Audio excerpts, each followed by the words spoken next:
My name is Malcolm Durham. I'm 42 years old and have been a senior account manager at Stratton Tech for the past 15 years. Over that time, I've managed a portfolio of key accounts that consistently generate over $8.5 million in annual revenue for the company. I've built my reputation not just on meeting sales targets, but on a methodical approach to client management, documenting every interaction, every contract detail, and every project milestone with precision. I've always believed that thorough record-keeping isn't just good practice. It's essential to sustaining trust and delivering results. Last Monday, I was called into a department meeting. The room was crowded. 32 staff members from various teams had been summoned.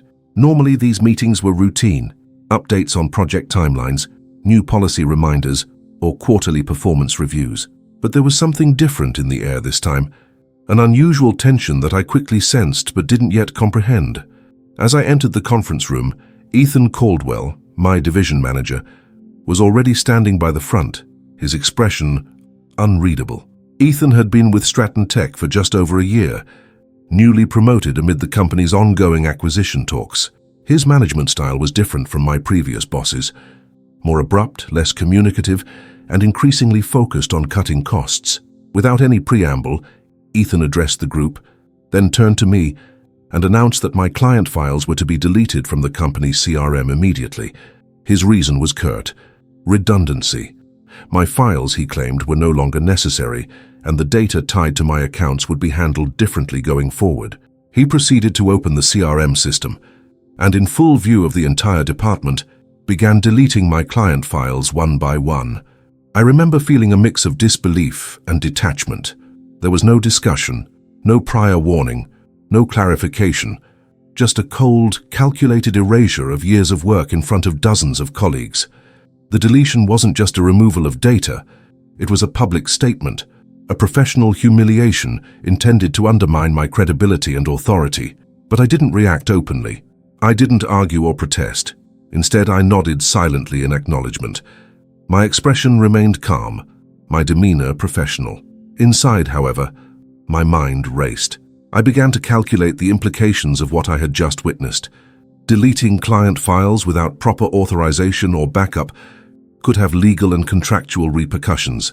The clients whose information was erased still had active contracts, ongoing projects, and deliverables pending. These files represented irreplaceable documentation, signed agreements, project scopes, correspondence that I had meticulously maintained and safeguarded. At that moment, I understood this wasn't just an administrative decision. It was a strategic move by Ethan to discredit me, justify my removal, and erase my contributions from the company's records. But instead of reacting emotionally, I chose to contain my response and focus on the facts. I knew that any impulsive reaction could jeopardize my position further. As the deletions continued, I subtly began assessing what resources I still had at my disposal. Over the years, I had created encrypted backups of all client data and communications, stored securely outside the primary CRM system. I also maintained detailed email archives and contract copies on personal drives, all compliant with company policies and data protection standards. These assets could prove critical in defending my professional record and client relationships. Simultaneously, I took note of the witnesses present, 32 colleagues who had just observed my files being erased without explanation. Their awareness could be essential if the situation escalated.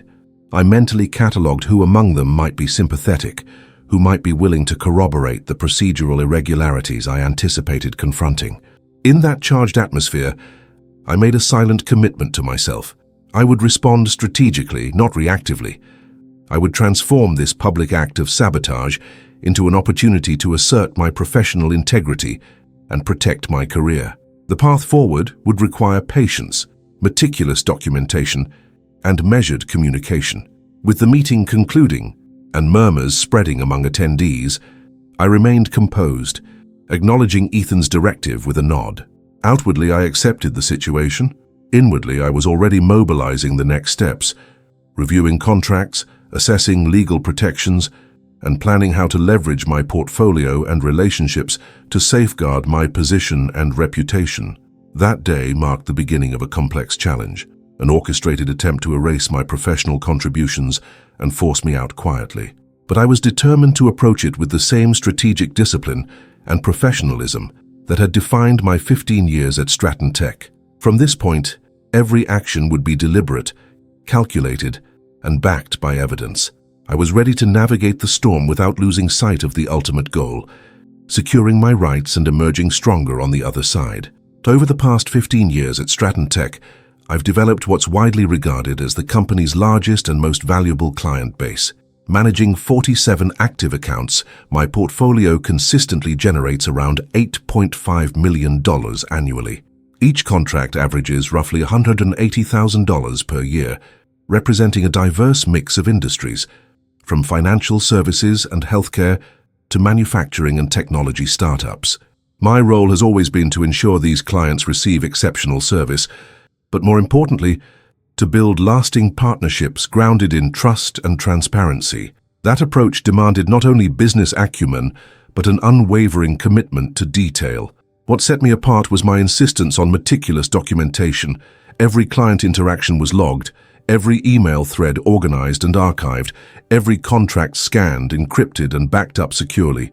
I personally managed system integrations for several key clients, projects where our technology solutions streamlined their operations and resulted in average cost savings of 12% annually. For example, one client in the logistics sector saw a 15% reduction in operational overhead after implementing our customized CRM workflows, a success directly attributed to my hands-on project management. These wins weren't just numbers on a spreadsheet. They were the tangible proof of my value and reliability as an account manager. 5 years ago, I was promoted to Senior Account Manager, a role that expanded my responsibilities beyond mere client retention. I became the primary liaison for contract negotiations, risk assessments, and cross-functional coordination between sales, legal, and technical teams.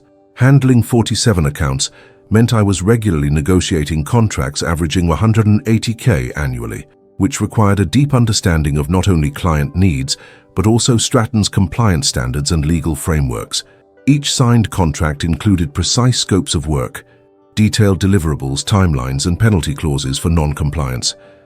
I ensured these documents were not just filed away, but integrated into our CRM system with encrypted backups, accessible only to authorized personnel. That level of control was critical, especially in a company like Stratton Tech, which prides itself on data security and regulatory compliance. My relationships with clients went beyond transactional. I took care to develop personal rapport, understanding their organizational goals, challenges, and long-term visions. This approach fostered client loyalty, with many contracts renewed year after year. I orchestrated quarterly review meetings, during which I presented performance metrics, project milestones, and upcoming opportunities, all documented and shared in detailed reports. These reports were then archived methodically, creating a comprehensive audit trail that could be referenced at any time. This was not just about transparency, but about building a defensible record of service quality and contractual adherence. Perhaps most critical to my professional standing was my intimate knowledge of Stratton's proprietary CRM workflows and data segmentation. Over the years, I collaborated closely with the IT department to customize dashboards tailored to client-specific parameters. These configurations improved response times and enhanced project tracking efficiency. Because I was the sole holder of certain segmented data credentials, I effectively controlled access to a vital subset of client information essential for smooth operational continuity. This exclusivity, while a professional asset, also made me a target during restructuring efforts, something I had begun to sense as acquisition talks intensified. Throughout my tenure, I maintained encrypted backups of all client data on secure company-approved drives. These backups included signed contracts, email correspondence, project scopes, invoices, and meeting minutes. Each file was catalogued under strict version control protocols, ensuring that any modification or deletion would trigger alerts in the system logs. This level of documentation was not incidental. It was a proactive safeguard against data loss, mismanagement, or internal disputes. I understood the importance of maintaining an unassailable professional record, not only to protect clients, but also to defend my position within the company. In addition to client files, I kept comprehensive email archives that documented all communications, internal and external, related to projects and contract discussions. These archives were organized chronologically and tagged by client and project codes, facilitating rapid retrieval. The integrity of this data was paramount, especially in an environment where every deliverable was tied to specific contractual obligations and deadlines. Any disruption or loss of these records could jeopardize client trust and expose the company to liability. All these factors combined to make me indispensable, and unfortunately, a prime target during the aggressive cost-cutting measures that followed the company's acquisition announcement. My extensive client base represented a significant revenue stream, but also a high salary burden in Ethan Caldwell's eyes.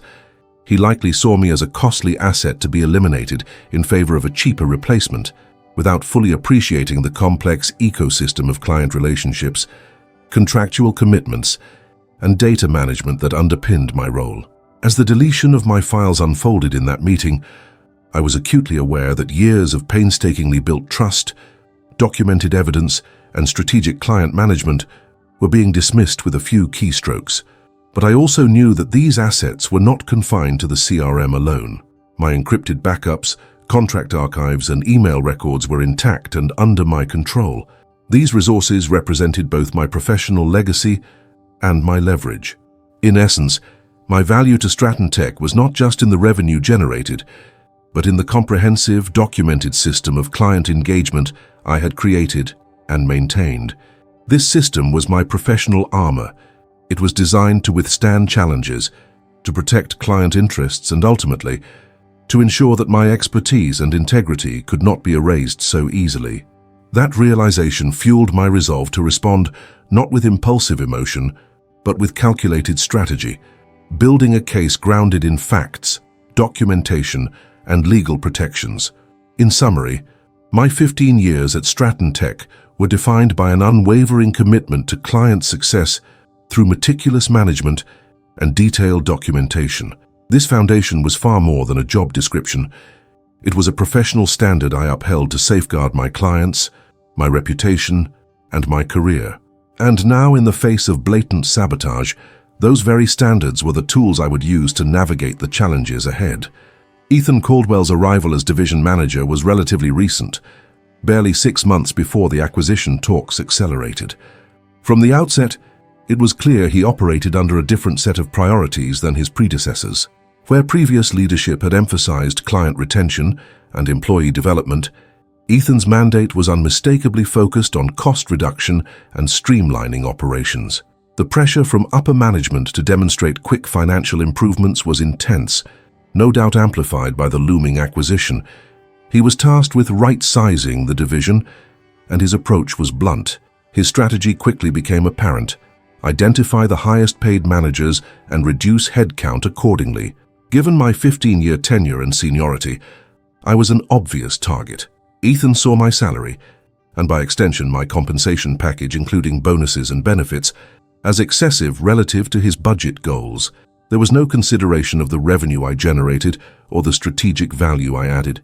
Instead, I became a line item to be slashed. What Ethan failed to grasp, or deliberately ignored, were the contractual and operational complexities tied to my role.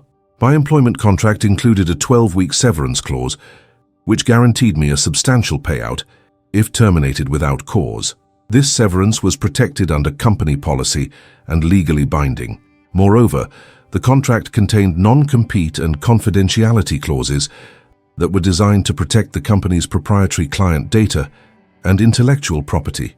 These clauses also legally restricted any abrupt transition or replacement without proper knowledge transfer. Most critically, I was the sole custodian of segmented client data backups and access credentials within the CRM system. Over the years, I had developed customized dashboards and workflow automations tailored to each major client, some of which required specialized passwords and encryption keys that only I controlled. This meant that removing me and deleting my client files without a structured handover would create significant operational disruption and potential compliance risks. Ethan's plan was short-sighted. His intention was to replace me with a junior account manager at roughly half my salary. This substitute lacked the experience, client relationships, and technical knowledge necessary to manage the extensive portfolio immediately. I later confirmed that Ethan had begun informal onboarding processes with this junior employee even before finalizing my status. This move was reckless, ignoring the operational continuity that our clients depended on. Another critical oversight was Ethan's underestimation of my professional network, particularly my contacts within the acquiring company. Over the years, I had cultivated relationships not only with clients, but also with several executives at firms regularly involved in mergers and acquisitions.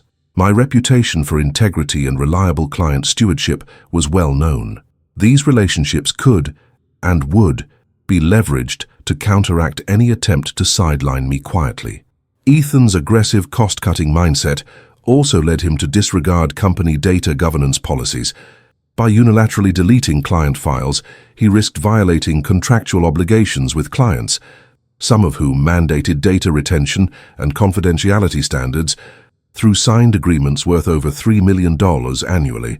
This action also exposed the company to potential breaches of data protection regulations under the applicable industry laws. Ethan seemed either unaware or indifferent to the legal consequences of his actions.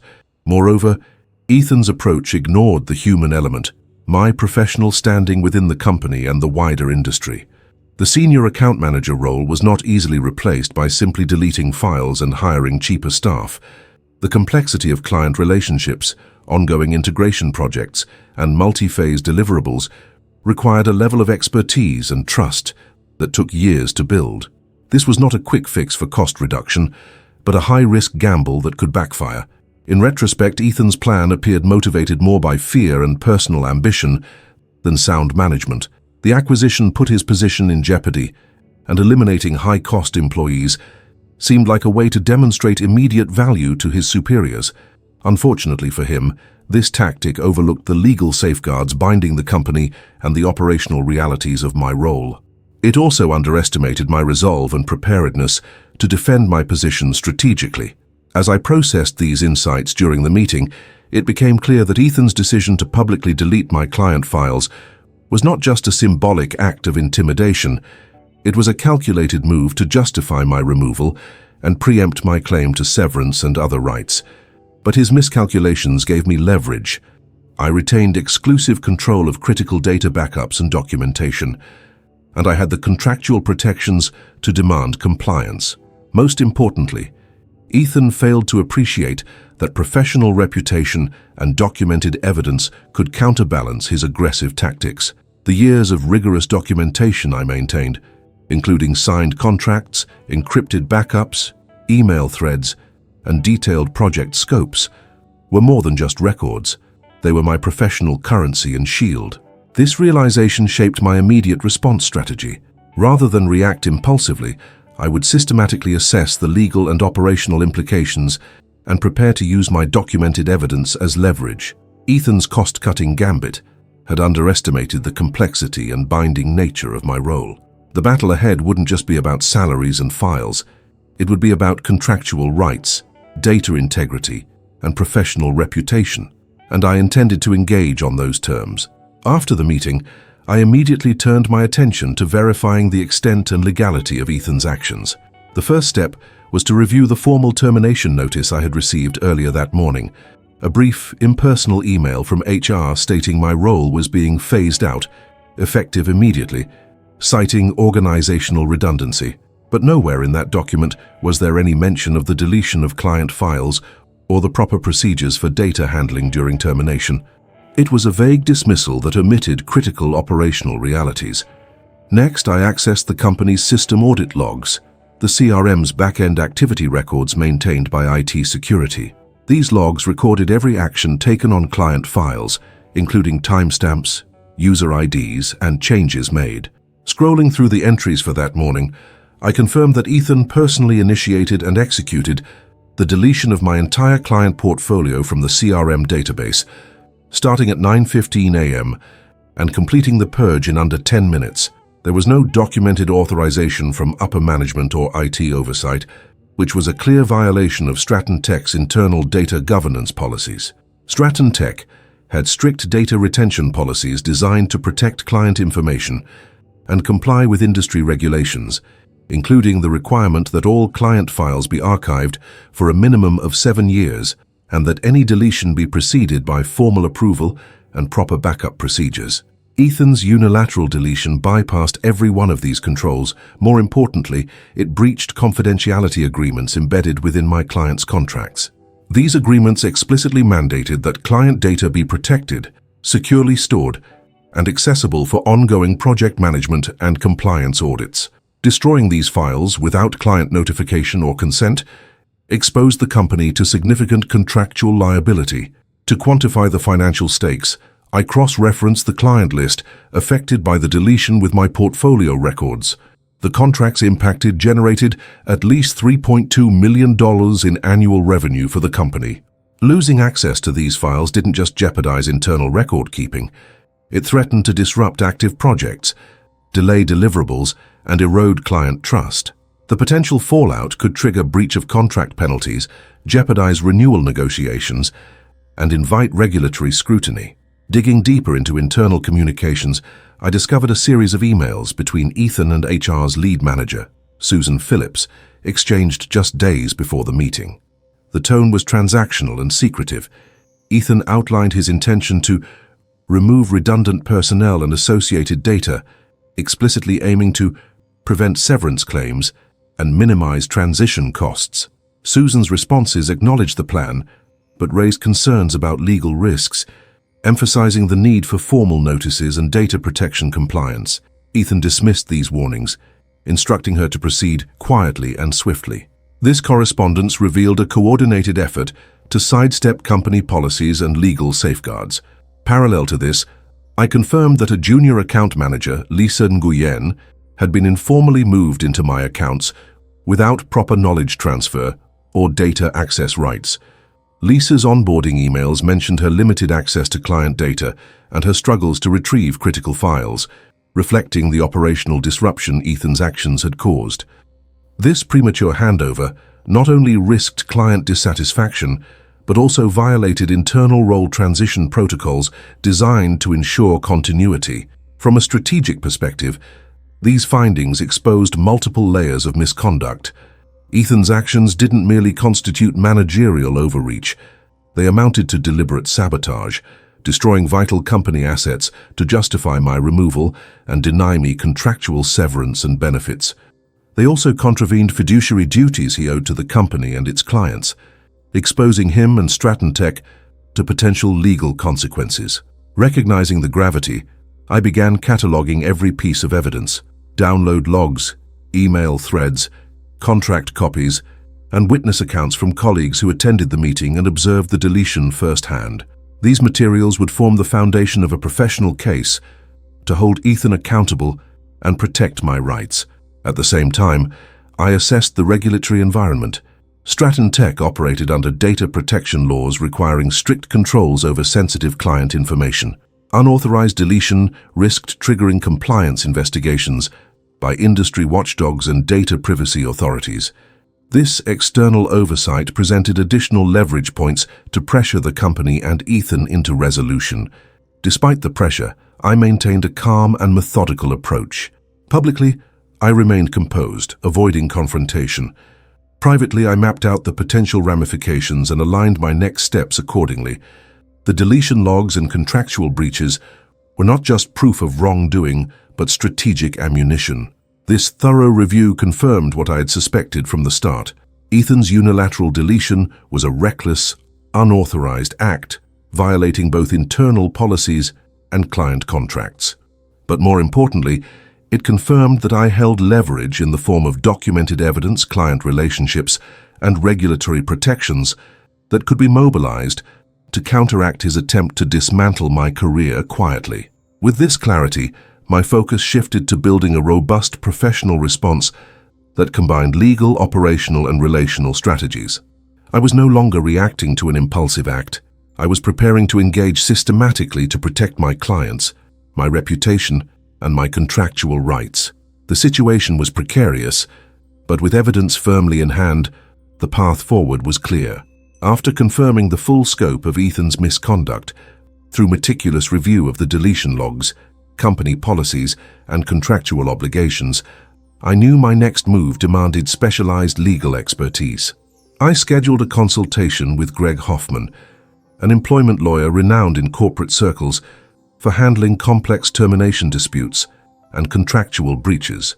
Given the high stakes, potential wrongful termination claims, breach of fiduciary duty, and data protection violations, I needed someone who understood the nuances of employment law as it intersected with corporate data governance and client confidentiality. Preparing for the meeting with Greg required me to methodically organize every piece of evidence I had gathered. I started by creating a detailed chronological dossier of events: the initial termination notice, the department meeting where Ethan publicly deleted my files, the CRM deletion logs timestamped down to the second, and the internal email exchanges between Ethan and HR that revealed a premeditated plan to exclude me from severance and benefits. Each document was catalogued with metadata, including date, author, and chain of custody notes to ensure admissibility and integrity. Central to my dossier were the client contracts I managed, 47 active accounts generating millions annually. I compiled signed copies, project scopes, amendment histories, and correspondence threads, all stored in encrypted backups on offline drives. These backups were secured with dual-factor authentication and entrusted to a corporate-approved secure cloud archive. I replicated the entire backup dataset onto a separate encrypted drive for Greg's review, ensuring no alteration could be questioned. In parallel, I archived detailed email communications with clients and internal stakeholders that documented ongoing projects, deliverables, and compliance milestones. These emails were indexed by subject, client, and date to demonstrate continuous engagement and my direct oversight. I also included records of quarterly client performance reports and meeting minutes that substantiated my role as the primary account liaison. To bolster my case further, I reached out to 3 colleagues who had been present during the deletion meeting. I requested written witness statements describing their observations of Ethan's actions and the overall atmosphere, specifically noting the abruptness, lack of prior warning, and the procedural irregularities they perceived. These statements were notarized where possible to enhance their credibility.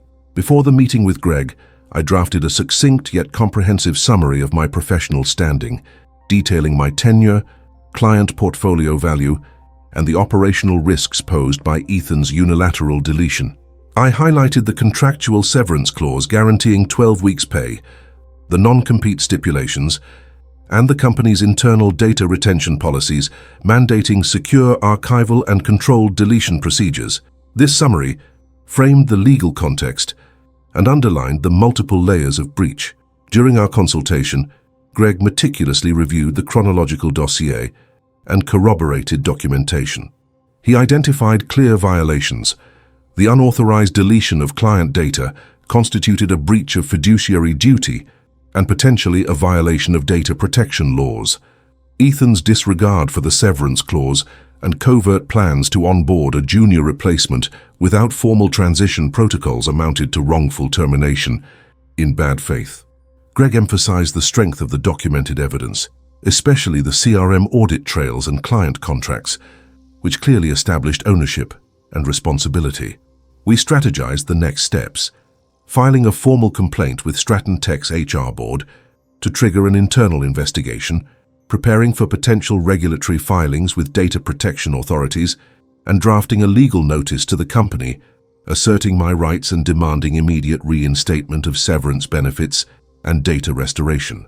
Greg also advised on maintaining strict confidentiality and limiting communications with anyone outside the legal and HR channels to prevent any counter-moves by Ethan. Recognizing the importance of my professional network, we discussed how to leverage my established relationships within the acquiring company. Greg suggested a carefully worded letter to the acquiring CEO, highlighting my proven track record, the financial implications of Ethan's sabotage, and the risk to continuity that could jeopardize the acquisition's value. This approach aimed to apply pressure at the highest level to ensure the company honored contractual obligations and safeguarded client interests. Throughout this planning phase, I maintained a professional demeanor, communicating only through formal channels and avoiding any emotional reactions that could be construed as undermining my position. I updated my personal copies of all documents daily, ensuring no detail was overlooked or lost. I also secured encrypted backups of all new communications, maintaining a chain of custody log for every piece of evidence collected going forward. By the end of this phase, I had transformed a public humiliation into a foundation for a comprehensive legal and professional response. The consultation with Greg provided the legal framework and tactical roadmap I needed. Armed with detailed evidence, witness statements, and strategic counsel, I was prepared to assert my rights methodically and systematically, turning Ethan's reckless gambit into a liability for him and a protective shield for my career. The next steps would require patience and precision, but my position was now supported by undeniable facts and expert guidance. When I first met with Greg Hoffman, the employment lawyer I had engaged, I knew this consultation would be pivotal. Greg had a reputation for dissecting complex corporate termination cases and for his expertise in navigating the intersection between employment law and data governance. I handed him my meticulously prepared dossier, an organized compilation of every relevant document, from the CRM deletion logs to client contracts, internal emails, and witness statements. Each piece was carefully catalogued with dates, metadata, and chain of custody notes to ensure the evidence maintained its integrity and admissibility in any potential proceedings. Greg began his review by examining my employment contract in detail. The 12-week severance clause was unequivocal. The company was contractually bound to honor this payout if they terminated my employment without cause. More importantly, the contract contained strict non-compete and confidentiality provisions designed to protect the company's client relationships and proprietary data. Greg pointed out that these clauses also implicitly required the company to facilitate a structured and secure transition process, something Ethan flagrantly ignored by deleting my client files abruptly and without authorization. Turning to the CRM deletion logs, Greg's brow furrowed as he highlighted the precise timestamps showing Ethan's direct involvement in deleting the entire portfolio of my client files within a narrow window of under 10 minutes. This was not a routine administrative action. It was an unauthorized unilateral breach of company data governance policies. Stratton Tech's data retention protocols mandated formal approval processes, backup verifications, and client notification where applicable. Ethan's actions clearly violated these procedures, exposing both himself and the company to significant legal risk. Greg also emphasized the contractual binding between Stratton Tech and its clients, which I had painstakingly documented. The client agreements included explicit clauses regarding data confidentiality, access, and retention schedules. Unauthorized deletion of these files not only jeopardized ongoing project deliverables, but constituted a breach of contract that could trigger penalties upwards of millions of dollars in damages and lost revenue. The $2 million annual revenue tied directly to the affected accounts underscored the financial gravity of the violation. Then came the denial of severance. Greg reviewed the internal email chain between Ethan and HR, which I had uncovered during my investigation. The communications revealed a calculated attempt by Ethan to circumvent the severance obligation by orchestrating a quiet removal of my role and onboarding a junior replacement at half my salary. Susan Phillips from HR expressed legal concerns, but Ethan dismissed them, instructing the execution to be swift and discreet. This demonstrated bad faith termination tactics and a breach of fiduciary duty. From a fiduciary perspective, Greg explained that Ethan, as division manager, owed a duty of care to both the company and its employees. His deliberate sabotage, deleting critical client data and undermining contractual obligations, constituted a gross dereliction of that duty. Such conduct not only placed the company at legal and regulatory risk, but also opened Ethan personally to potential claims of misconduct. We also discussed data protection laws applicable to Stratton Tech's operations, including regulations that required strict controls over personally identifiable information and proprietary client data. Ethan's unauthorized deletion raised red flags for regulatory agencies, potentially inviting investigations, fines, and mandates for operational reforms. Greg underscored that these external pressures could be leveraged strategically to strengthen my negotiating position. We mapped out a multi-pronged legal strategy. First, filing a formal complaint with Stratton Tech's HR board to initiate an internal investigation. This would formally document the breach and compel the company to respond. Second, preparing regulatory filings citing data protection violations to involve external authorities. Third, drafting a legal notice to the company demanding immediate reinstatement of severance payments, restoration of deleted data, and cessation of unauthorized onboarding processes. Greg also advised on maintaining strict confidentiality and limiting communications exclusively through legal and HR channels to prevent Ethan from obstructing or retaliating. He highlighted the importance of preserving a professional demeanor in all interactions, ensuring my conduct could not be used against me. Beyond the legal framework, Greg emphasized leveraging my established relationships within the acquiring company. He suggested crafting a carefully worded letter to Ryan Foster, their CEO, outlining the financial implications of Ethan's sabotage and the risks to client continuity. This approach would apply pressure at the highest corporate level, signaling that my professionalism and documented client stewardship were assets valuable to the acquisition's success. Throughout the consultation, I remained methodical, taking notes, asking targeted questions, and clarifying every detail. Greg's confirmation that my extensive documentation, including CRM audit trails, client contracts, and witness statements, constituted a compelling case, reinforced my confidence in the strategic path ahead. By the end of our meeting, we had established a clear, evidence-based legal and professional roadmap. This wasn't just about defending my employment rights. It was about holding Ethan accountable for his misconduct and securing the integrity of client relationships.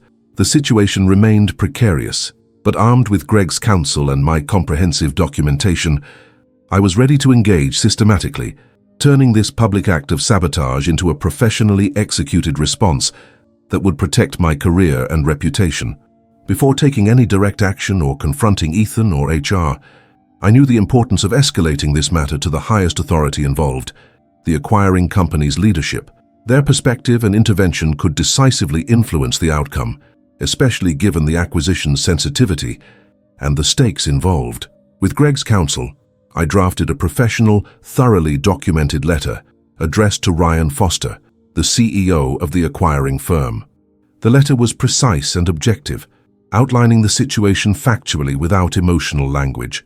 I began by briefly introducing myself, emphasizing my 15 years managing Stratton Tech's largest client portfolio and the substantial annual revenue I contributed, over $8.5 million. This framing was critical to establish my value up front and grab the CEO's attention in a crowded inbox. Next, I detailed Ethan Caldwell's unilateral and unauthorized deletion of my client files during a department meeting in front of 32 staff members. I described how this action violated Stratton Tech's internal data governance policies and breached numerous client confidentiality agreements worth millions in annual revenue. I referenced the company's strict protocols around client data handling, data retention policies mandating archival for a minimum of 7 years, and the contractual obligations to preserve client documentation. This wasn't a simple personnel matter. It was a serious operational and legal risk threatening the acquisition's success. To reinforce my claims, I attached key pieces of evidence, excerpts from the CRM system audit logs showing Ethan's direct involvement in deleting files without authorized approval, copies of active client contracts with detailed scopes and confidentiality clauses, and internal email communications, revealing a coordinated effort by Ethan and HR to deny my severance benefits.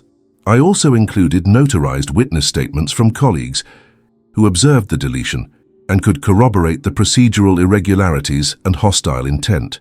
In the letter, I highlighted the operational impact.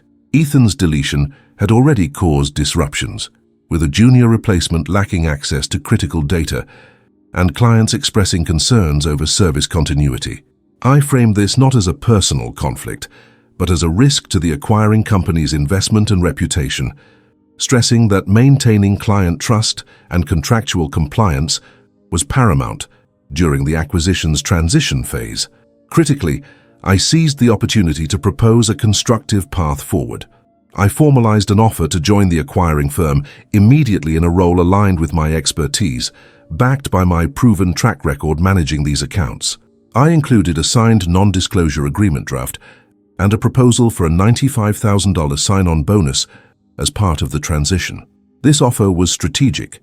It signaled my willingness to cooperate professionally, provided a seamless client handover, and underlined my value as an asset rather than a liability. I requested a confidential meeting with Ryan Foster, or his designated representative, to discuss the matter further, expressing confidence that a resolution aligned with corporate governance and client interests was achievable. The tone was firm, but respectful, underscoring my commitment to professionalism while asserting my contractual rights and operational indispensability. After sending the letter via certified email with read receipt requested, I also ensured a parallel communication line through Greg, who prepared legal notices to be deployed if the company failed to respond appropriately. Meanwhile, I maintained a low profile at Stratton Tech, continuing to document any developments and interactions. I was careful not to engage directly with Ethan or HR beyond necessary formalities, avoiding any risk of provoking retaliatory actions. Ethan remained oblivious to this outreach. He proceeded with onboarding the junior replacement, confident that his cost-cutting measures were proceeding unimpeded. His overconfidence was a strategic oversight. By not anticipating my legal preparedness and my direct communication with the acquiring CEO, he underestimated the professional leverage I wielded, rooted in meticulously preserved evidence and well-established client relationships. Throughout this period, I maintained an unruffled demeanor publicly. I attended meetings, handled remaining client inquiries diplomatically, and avoided confrontation, projecting calm and control. Internally, I continued to update and secure my documentation, maintaining chain of custody logs for all evidence, including new correspondence and system activity records. I also stayed in regular contact with Greg, reviewing developments and calibrating the next steps. This phase was about positioning, laying the groundwork for systematic consequences that would hinge on facts, contracts, and professional credibility rather than emotion or speculation. The letter to Ryan Foster was a strategic escalation designed to alert the acquiring leadership to the risks posed by Ethan's misconduct and to present a viable solution that preserved client continuity and protected my rights. At this stage, the corporate dynamics were shifting subtly. The buying company's CEO now had a clear window into the internal sabotage threatening the acquisition's value, coupled with an unexpected offer from a senior manager whose expertise was an asset, not a liability. The situation remained delicate, with Ethan unaware that the highest levels of corporate leadership were already informed and that my position was far from vulnerable. The next phase would hinge on the acquiring firm's response and how the company's internal politics would unfold as regulatory and legal pressures mounted. But for now, I had transformed an act of public professional humiliation into a calculated strategic communication that signaled my intent, preserved my leverage, and set the stage for systematic resolution.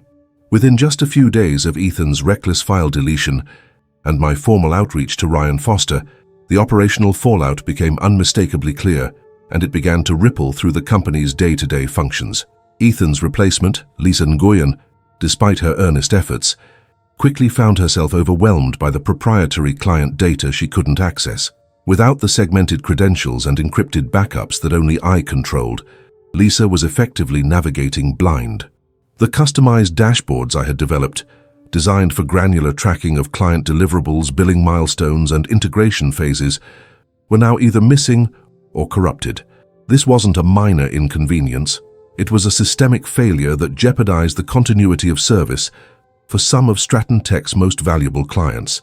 I monitored the situation closely through indirect channels, informal conversations with trusted colleagues, client feedback, and weekly operational reports. Within 72 hours, system errors began surfacing in internal support tickets, missing data fields, broken workflow automations, and failed report generations. Lisa's team logged incidents ranging from inability to generate accurate invoices to delayed project status updates. These issues were flagged as high priority in the internal IT system, with escalations directed to Ethan's office. Yet from my perspective, the root cause was obvious: the absence of authorized access to the encrypted backups and the critical client files that Ethan had destroyed.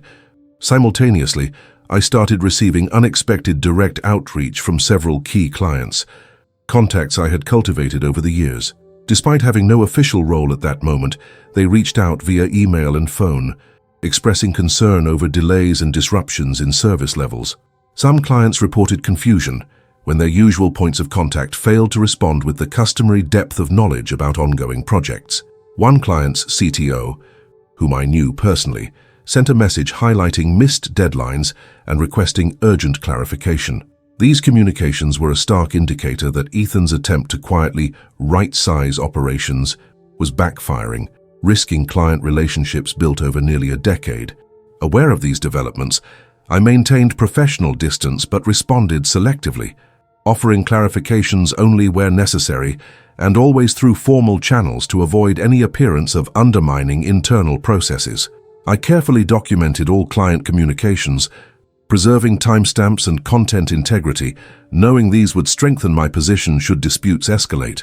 Maintaining this balance was critical. I needed to demonstrate my ongoing commitment to client success without appearing to overstep or interfere prematurely. At the same time, Ryan Foster's office responded to my letter with a request for a confidential inquiry. Within days, I was contacted by his chief of staff, who expressed serious interest in understanding the operational risks I had outlined. This was an encouraging development. Ryan, known in the industry for valuing integrity and client stewardship, was beginning to view the situation through a strategic lens, recognizing that Ethan's actions threatened not only internal stability, but also the broader acquisition's success. I prepared a comprehensive briefing dossier for their review, compiling data on client revenue impacted, contractual obligations at risk, and the operational dependencies tied to my portfolio. Meanwhile, Ethan's demeanor shifted noticeably. He began placing urgent calls, first to Lisa Nguyen, then to HR and IT, demanding expedited access to data and my cooperation in transferring credentials. I declined all direct requests, instead referring all inquiries to my legal counsel. This was a deliberate choice to avoid any informal negotiations that might dilute my leverage or expose me to retaliation. Ethan's frustration was palpable. He had underestimated the complexity of the client data systems and the contractual weight of my role. His insistence on bypassing formal procedures only underscored his precarious position. Behind the scenes, regulatory bodies acknowledged receipt of the complaints we had filed regarding unauthorized data deletion and potential breaches of client confidentiality. This signaled the beginning of formal audits and investigations into Stratton Tech's compliance with data protection regulations. The company was now facing scrutiny on multiple fronts: financial, operational, and legal. Internal auditors flagged irregularities during system reviews, further highlighting Ethan's sidestepping of protocol. Throughout this period, I continued to reinforce my professional posture: calm, methodical, and resolute. I kept detailed logs of all developments, system errors reported, client communications received, correspondence with the acquiring company, and directives from my legal team. Each entry was time-stamped and stored in encrypted archives to ensure evidentiary integrity. This ongoing record-keeping was as much a tactical maneuver as it was a safeguard, preserving a clear and indisputable chronology of events to support any forthcoming negotiations or litigation. The situation remained fluid and tense. Ethan's replacement struggled visibly. The risk to client retention grew, and the acquisition's timeline faced increasing uncertainty. Yet, I remained confident in my approach, leveraging the undeniable professional facts and documented breaches to apply pressure where it counted. The public humiliation I had suffered was rapidly evolving into a potent catalyst for accountability and strategic realignment. The next moves would be decisive, but for now, I maintained my professionalism and focus, ready to respond as the corporate and legal dynamics unfolded. Simultaneously with the mounting operational disruptions and confidential inquiry launched by Ryan Foster's office, I escalated my professional response by formally initiating legal action against Stratton Tech and Ethan Caldwell. With Greg Hoffman's guidance, I filed a lawsuit asserting wrongful termination, data sabotage, and breach of fiduciary duty. This filing was carefully drafted to reflect not only the legal violations, but also the strategic implications of Ethan's misconduct on client relationships and corporate governance. The core of the lawsuit hinged on a meticulously assembled evidentiary foundation. We incorporated the CRM audit logs, documenting Ethan's unauthorized deletion of client files, precisely time-stamped and user-attributed, showing a deliberate pattern rather than incidental error. Alongside these logs, we presented copies of the 47 client contracts under my management, each detailing confidentiality provisions and data retention clauses that Ethan had violated by deleting critical files without consent or backup protocols. This contractual evidence underscored the financial and legal risks placed on the company through his actions. Supporting our claims, Greg coordinated expert IT testimony from a third-party consultant specializing in corporate data systems security and integrity. This expert analyzed the CRM deletion process and confirmed that the files removed by Ethan were irreplaceable within company systems due to the lack of formal archival or replication. The expert further testified that such unilateral deletion without procedural oversight constituted gross negligence and was incompatible with industry-standard data governance practices. This testimony bolstered the argument that Ethan's actions were not mere operational errors, but intentional sabotage that undermined both the company's fiduciary responsibilities and client trust. Concurrently, we prepared regulatory complaints citing violations of data protection statutes. These complaints emphasized the unauthorized deletion of personally identifiable information, PII, and sensitive client data without notification or remediation.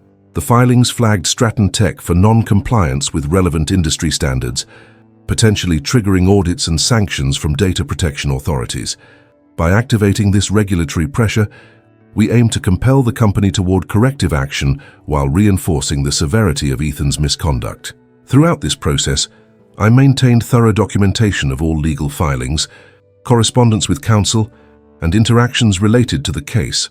Every submission was logged with secure timestamps and stored within encrypted legal repositories to preserve evidentiary integrity and ensure chain of custody compliance. This rigorous approach ensured that no aspect of the case could be questioned on procedural grounds, and that all materials were trial-ready if litigation proceeded. Importantly, I continued to engage with key clients discreetly, providing assurances about service continuity contingent on an appropriate resolution. These communications were carefully worded and documented, serving dual purposes: preserving client confidence and demonstrating to the court and regulatory bodies my ongoing commitment to professional responsibility despite the hostile work environment I faced. Client feedback and correspondence thus became ancillary evidence supporting claims of operational disruption directly traceable to Ethan's sabotage. Meanwhile, the internal atmosphere at Stratton Tech grew increasingly fraught. Ethan's attempts to negotiate a reduced severance package were rebuffed professionally and consistently. I insisted on strict adherence to the contractual entitlements outlined in my employment agreement, emphasizing that partial settlements would neither rectify the damage caused nor address the breach of fiduciary duty. By rejecting inadequate offers, I maintained a principled stance that underscored my resolve and preserved leverage in ongoing negotiations. The lawsuit and regulatory filings also shifted internal corporate dynamics. Stratton Tech's legal department began liaising more intensively with external counsel to assess exposure and develop defensive strategies. Meanwhile, the acquiring company's leadership was kept apprised of developments via confidential updates from their internal compliance teams. This external scrutiny amplified pressure on Ethan and Stratton Tech's management, heightening the stakes of the dispute and accelerating internal deliberations about personnel and data governance reforms. From a professional standpoint, I remained composed and strategic. I limited direct communications with Ethan and HR, conducting all interactions through legal representatives. This insulated me from potential retaliation and minimized risk of procedural missteps. My focus was on building a strong fact-based case that combined contract law, data protection regulations, and fiduciary duty principles, a multifaceted approach designed to hold all responsible parties accountable. In parallel, Greg and I prepared for the possibility of expert depositions and discovery phases, ensuring readiness to respond to any attempts by the company to dispute evidence or delay proceedings. We reviewed every document and witness statement meticulously, identifying potential weaknesses and reinforcing our position with supplementary data where necessary. This preparation underscored the methodical, professional nature of the campaign, a far cry from the impulsive, reactionary posture Ethan had assumed. Ultimately, this phase of legal escalation transformed the conflict from an internal personnel matter into a complex corporate dispute implicating multiple legal domains. The lawsuit not only sought personal redress, but also emphasized systemic failures in corporate governance and data management at Stratton Tech. By exposing these issues publicly, we aim to protect not only my own rights, but also the interests of clients and stakeholders who depended on the integrity of company operations. As the case proceeded, the situation remained precarious.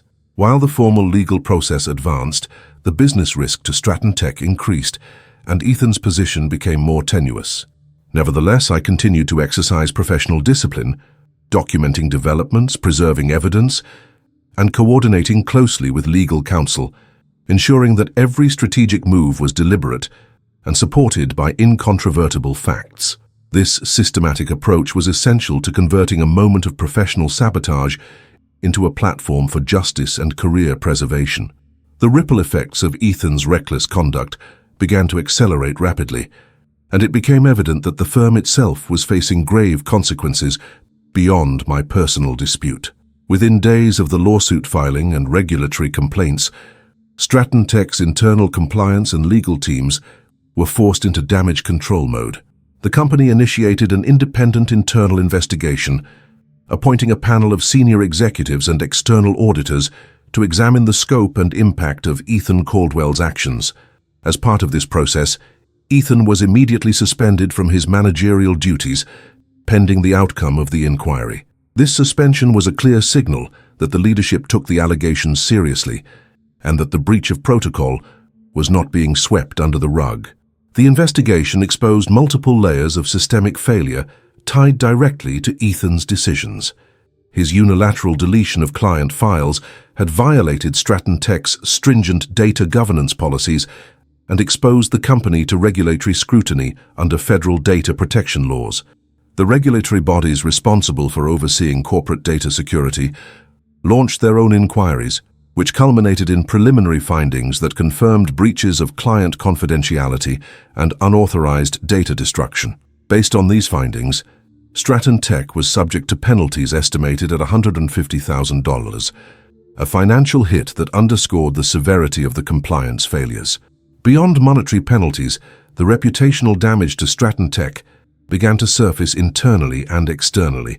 Additional employees, some hesitant at first, came forward with testimonies revealing a troubling pattern of mismanagement and questionable termination practices orchestrated by Ethan. These accounts included instances where Ethan pressured teams to cut corners on compliance, dismissed legitimate employee concerns, and orchestrated terminations without due process. The mounting evidence painted a portrait of a manager willing to compromise ethical and operational standards in pursuit of personal or short-term corporate gains. This wave of whistleblower testimonies significantly influenced the investigation's trajectory, prompting the company's board to consider broader organizational reforms. The legal department, previously defensive, adopted a more proactive stance, collaborating with external counsel to mitigate exposure and prepare for potential civil litigation and regulatory sanctions. The atmosphere at Stratton Tech shifted palpably as senior leadership recognized that Ethan's misconduct could not be isolated as an individual failure, but reflected deeper governance weaknesses. The impact extended beyond internal corridors. Industry media caught wind of the unfolding scandal through anonymous tips and leaked documents related to the investigation. Articles surfaced in prominent trade publications detailing how a high-profile manager's actions had imperiled client data integrity and jeopardized an ongoing acquisition deal. The press coverage amplified pressure on Stratton Tech, contributing to a decline in investor confidence. The company's stock price fell by 8%, reflecting market concerns over governance risks and operational instability during the acquisition process. Meanwhile, Ethan's professional standing deteriorated swiftly. His suspension evolved into a formal leave of absence as disciplinary proceedings commenced. Licensing bodies overseeing managerial certifications and compliance credentials initiated reviews of his qualifications, signaling potential long-term career ramifications. Colleagues previously aligned with him began distancing themselves, while internal morale plummeted in divisions affected by the disruption. On a personal level, Ethan's professional turmoil spilled into his private life. Reports emerged within company circles, and later confirmed by indirect sources, that his spouse had initiated divorce proceedings, citing the stress and instability linked to his management failures and the escalating corporate scandal. While I maintained no direct involvement in these personal matters, it was clear that the fallout from Ethan's choices was comprehensive, touching every aspect of his life. Throughout this period, the firm grappled with the operational consequences of the data deletion and the broader governance crisis. Client retention became a tangible risk as several key accounts demanded assurances that their contractual obligations and data security were being restored. The ongoing acquisition, already under tight deadlines, faced delays as the acquiring company's due diligence teams revisited risk assessments, factoring in the emerging regulatory and reputational concerns. Internal audits mandated by regulators highlighted multiple points of non-compliance, requiring the company to draft and implement comprehensive remediation plans. Despite the escalating chaos, I remained professionally focused and strategically patient. I continued to document every development meticulously, updating my comprehensive evidence repository with new investigative reports, regulatory correspondence, and media coverage. I maintained communication with Greg and coordinated closely on legal strategy adjustments, ensuring readiness for any settlement discussions or court proceedings that might arise. My approach was rooted in professionalism and restraint. I avoided public commentary or actions that could be construed as opportunistic or vindictive. Instead, I positioned myself as a responsible professional, committed to upholding contractual integrity and protecting client interests amid the turmoil. This posture resonated with many within the company and the acquiring firm, reinforcing my credibility and underscoring the contrast with Ethan's increasingly untenable position. As the investigation unfolded, it became clear that the situation transcended a single personnel conflict. The firm faced a systemic reckoning with its governance structures, compliance frameworks, and managerial accountability. The penalties and public scrutiny served as a stark warning to the industry about the risks of compromising ethical standards for expediency. Yet from my perspective, this phase was just one stage in a broader, strategically managed process. The suspension of Ethan and the company's regulatory penalties did not resolve the contractual and professional disputes between us. The outcome still depended on sustained, rigorous enforcement of my employment rights, careful negotiation of severance and transition terms, and the preservation of client relationships, critical to both my career and the acquiring firm's future. The environment remained professionally precarious. The company was under intense scrutiny, Ethan's career was unraveling, and the acquisition process faced uncertainty. But with my documentation intact, legal counsel aligned, and strategic communications ongoing, I was positioned to navigate the next phase deliberately. The escalation of consequences was just beginning to manifest its full impact, setting the stage for further developments. The culmination of the legal and regulatory battles brought tangible results that underscored the effectiveness of a strategic, evidence-based approach. The court awarded me a judgment totaling $118,000, comprising the full 12-week severance stipulated in my contract, plus additional damages corresponding to lost bonuses and benefits. This ruling was the product of exhaustive documentation and expert testimony that clearly established the wrongful termination and data sabotage orchestrated by Ethan Caldwell. The court's decision affirmed not only my contractual rights, but also the broader principle that unilateral managerial misconduct, especially involving client data, would not be tolerated. Alongside the civil judgment, regulatory authorities imposed a $175,000 fine on Stratton Tech for multiple violations of data protection statutes and breaches of fiduciary duty. This penalty reflected the severity of Ethan's unauthorized deletion of sensitive client files that compromised confidentiality agreements and exposed the firm to significant operational risks during a critical acquisition period. The regulatory mandate also required Stratton Tech to implement comprehensive compliance reforms, upgrading data governance protocols, instituting mandatory managerial training on legal obligations, and establishing more rigorous oversight mechanisms to prevent recurrence. These reforms were monitored by external auditors over the following 18 months, ensuring systemic accountability beyond the immediate dispute. Ethan Caldwell's professional trajectory suffered irrevocable damage.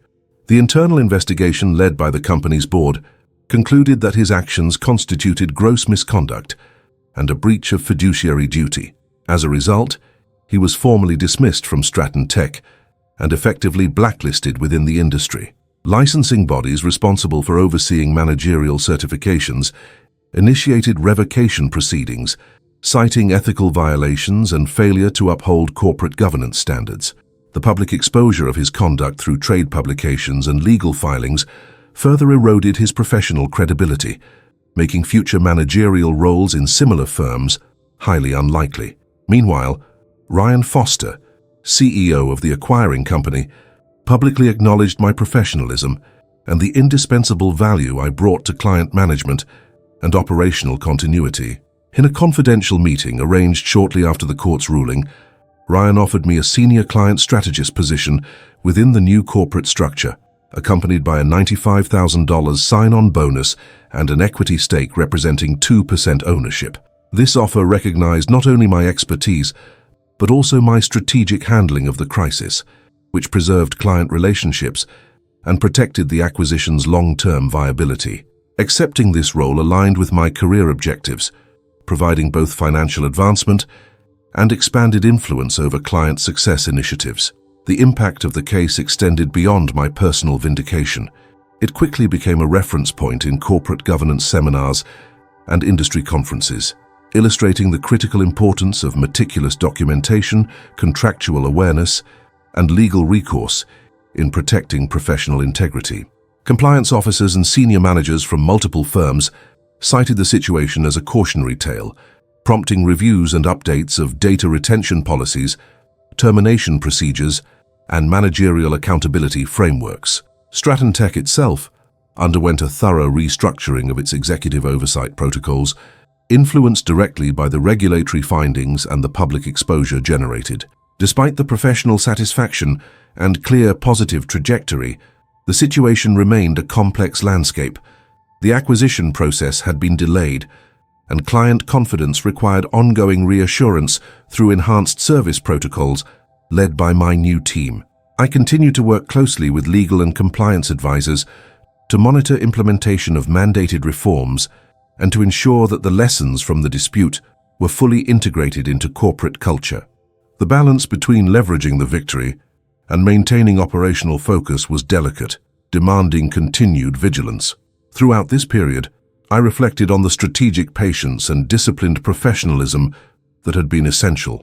The case demonstrated that organizational justice isn't achieved through confrontation or emotional reaction, but through systematic application of contractual rights, documented evidence, and calculated escalation. My approach, anchored in thorough record-keeping, legal consultation, and measured communication, transformed a potentially career-ending humiliation into a platform for advancement and industry-wide impact. This phase was not an endpoint, but a transition into a role where I could influence client success and corporate governance at a higher level. The professional validation was profound, not just in the financial compensation or new title, but in the unequivocal recognition that competence, integrity, and strategic acumen could overcome even the most aggressive attempts at sabotage. The path forward demanded continued excellence and vigilance, but I was equipped with experience and authority that few could challenge. The unfolding corporate narrative now included a clear lesson.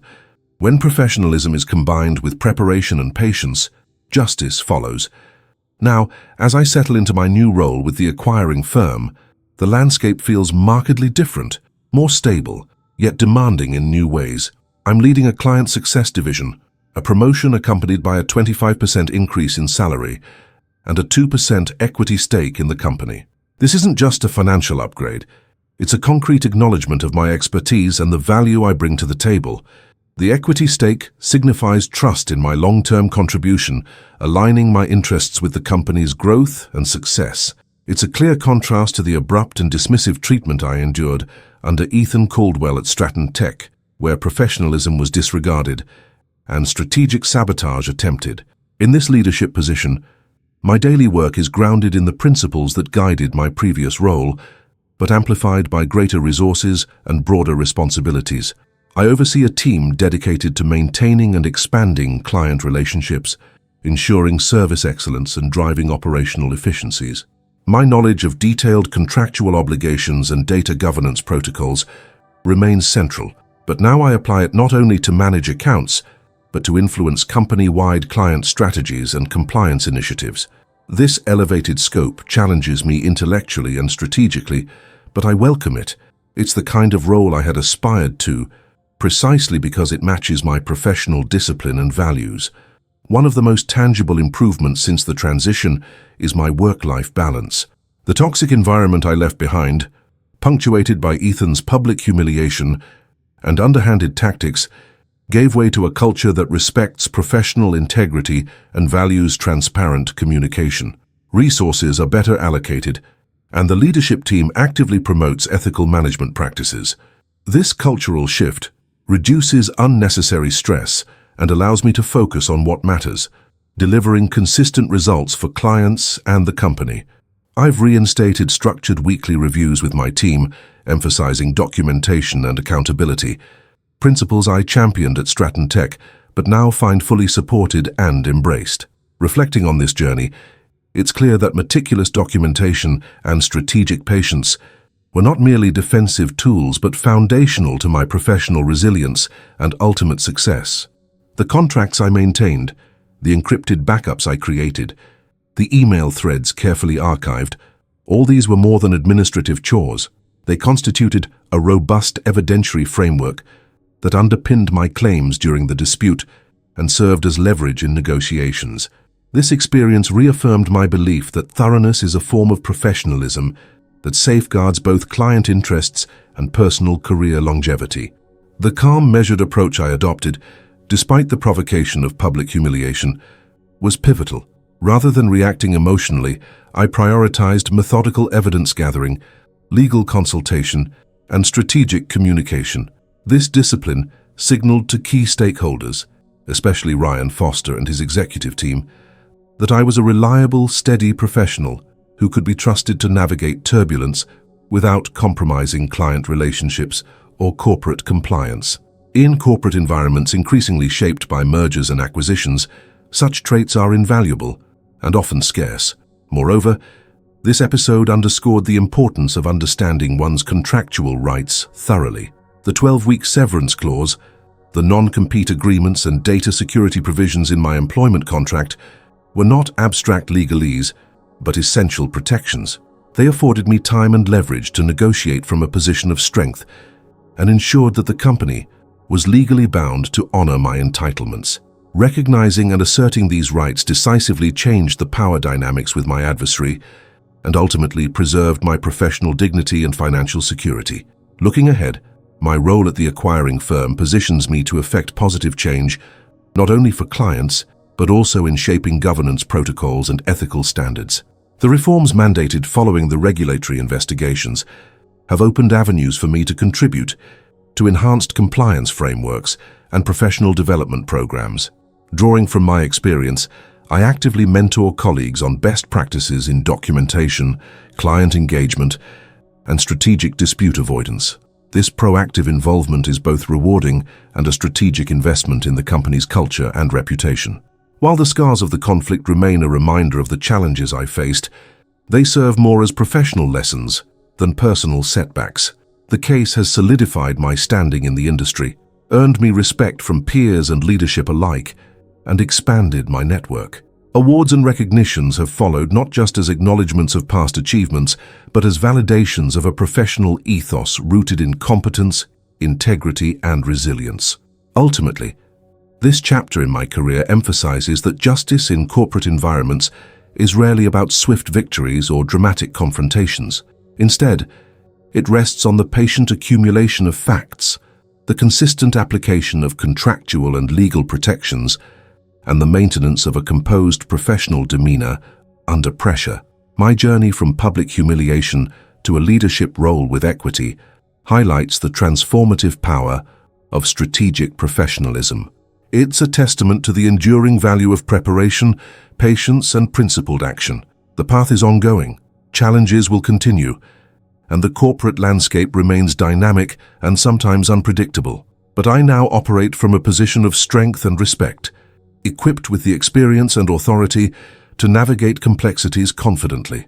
My competence has been validated beyond doubt, and my career trajectory reflects not only recovery, but meaningful advancement.